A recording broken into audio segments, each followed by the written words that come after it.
crazy because I had this dude that I thought he was my friend, you know. I mean, I didn't grow up with him, you know, but I met him over there, whatever. It was cool. And then this is a different situation. And I already had my daughter, and she was about like, I don't know, maybe 2, going on 3. You know, I have my own house. I live in a gated community, like gated street. One time this dude, see over there, everybody's shiesty, and it's almost like here. I mean, it is like here. Humans are humans no matter where they're at, you know? But he planted a seed in another friend of mine's head that I should be got, that I should be killed. So I knew a guy that was a squad leader. He was a killer. He had a whole team. He was like a SWAT team dude. I mean, he wasn't a real SWAT team, but he had a SWAT team. He was trained like a SWAT team. He had a whole crew. And then they sent one of his guys to my house one day. And this guy, he was below me. Like, he'd do errands for me, you know? And he came and he was asking, and right when he asked like the second question, first question, second question, I was like, oh shit, what the fuck's going on right here? You knew it. I knew it. I knew I was on the list. Man, I was just tripping. It was just going through my head. It got resolved like 4 or 5 days later, you know? They killed it. It ended. But I was hurt. Like, I was like, man, that's fucked up. Fuck this fool. I ain't never fucking with this fool. Changed my numbers and everything, right? Later, this individual pops up in my story again. And this time some shit happened to him. But he has no way to get his run back. No way. So he's like, I'll go to Rabbit. Fuck Rabbit. And it was strange because I went to church that day. Because, you know what? Like, I was like a pagan. I believed in everything. Like, I was all involved in African religions. I was sweating. I was doing everything. And you know, my mom, she's Christian, you know? So, like, in my head, I could hear my mom's voice telling me, man, you better take that little girl to church. You guys need God. And, you know, that's how my mom is. See, I was bringing up church for everything. Man, you need to pray more. You need to go to church. Man, God don't like this. So I would just take my daughter to church, right? And it was this big-ass church. It used to be like a boxing arena. So the seats went down like this. Mm-hmm. And it was like modern as fuck. It was even online. So I would never sit with the people. If I ever pop out on some of this footage, I probably am. Because they would sometimes like swing the camera like this. And I'll do some shit like this. Like, oh, here it comes. I'll do this shit. I'll be in the corner by myself. Like, there'll be probably like 200 seats between me and all the people. And the people that, the church dudes would always be like, man, you need to sit over there with the people. I'm like, nah, I'm not. You need to. Or we're going to ask you to leave. I'm like, fuck it, I'll leave. And then they'll be like, no, just stay. And then I would go to this church, right? Sometimes I wouldn't pay attention. I'd just be in there texting, doing all my business, like trying to get money and do whatever inside the church. And it was good for me because I could hide in there. I was hiding in plain sight. And I had some friends there at the church. And I remember they did this like Christian baptism. It's different than a Catholic baptism. In Christians, they like present the child of God or something. And they were like, it was happening one day, you know, but I couldn't do it because the shit's online. This is a modern ass church. This shit looked like a show. Like I could do a rap show here, like big ass screen, lights, all kinds of shit, you know. But I couldn't do it. So I told my friend, like, hey, can you and your wife do my daughter? Like go and present her to God. Like I need that. And they're like, yeah, we got you. So even that was part of my soul searching because sometimes I'll go to church and I feel like God was like talking directly to me. Like they'll say some shit and I'll be like, what the fuck?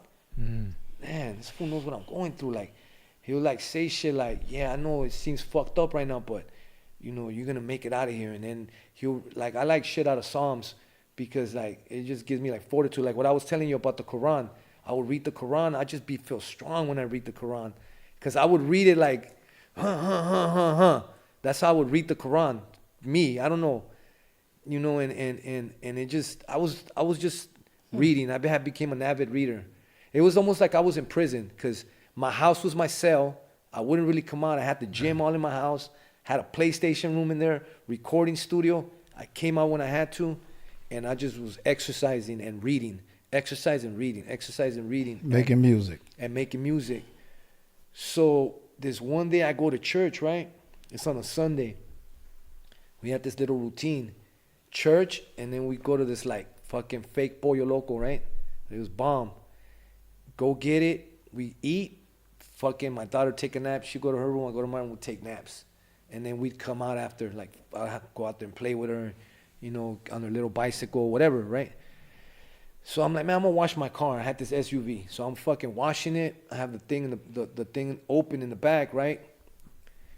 And then it's a gated street.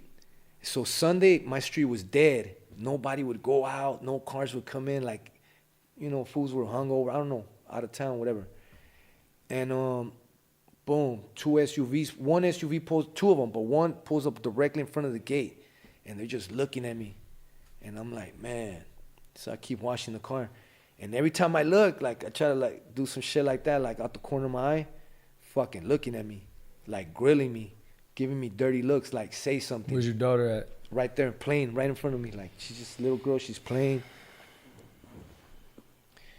So they're just looking at me, and I'm like, man, the fuck? And I'm acting dumb. I'm washing the car, so I get my daughter, I put her inside. I go to my kitchen, I jump up on the counter, I go over the cabinets, and I get the thing, and I bring it out, and I put it in the back under the towels, and I keep washing the car, and they're just fucking looking at me. Now it's like maybe 5 or 10 minutes. I don't know how many minutes have passed, but it seems long because they're just looking at me. And it's obvious there's no one on the street. And then what they're waiting for is someone to come in so the gate could open so they could drive through or you know, vice versa, leave or come in. So I know this. I'm like, man, these fools are waiting to come in. But I'm thinking like, man, I'm tripping. Maybe it's not for me. Because I've been paranoid by this time fucking over a decade. Everything means something to me. Everything adds up to something else. And already been a decade. By this time, you already, you know, you got callous. You know things and shit. You know how things work and how things operate. It's about to go down. Like, fuck. So you start thinking and so they just leave. I'm tripping. It wasn't for me. Maybe they're at the wrong street and they just called them. Oh, you're on the wrong street. Come down 2 more streets. But they never come back up. So now another car comes.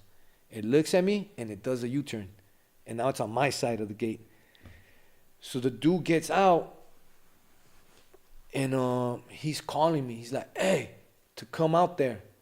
I don't really recognize him. I get close and it's the dude that tried to have me killed the first time from before.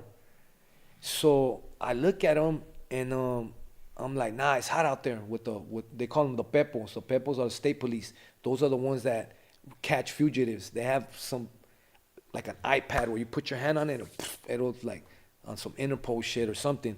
I never really seen it, but I just heard it from other people that were telling me they got that iPad where you put your hand on it. And they had some shit where they like, even if you erase everything out of your phone, they'll plug this shit back in and bring everything right back up. They had all this like technology, you know, and these dudes were like Denzel Washington. It's like Training Day. Like, and they roll in 2 trucks. So it's like 8 of them. So imagine 8 Denzel Washingtons jumping out on you and fucking interrogating you. They're all asking you the same question in a different way. Where you live at, and then they'll go to your house, rob your house. Damn. Depends, right? So I tell them it's hot with the pepos. I buzz them in. He comes in and he starts trying to play with my daughter. And I'm like, man, something ain't right. Like, why is he here? Why is he at my house? Like, why the fuck is this fool here? He's trying to play with my daughter. He's like beating around the bush. And then he's telling my daughter, kick, punch. Because, my daughter used to watch me train. So kick, shoot, do.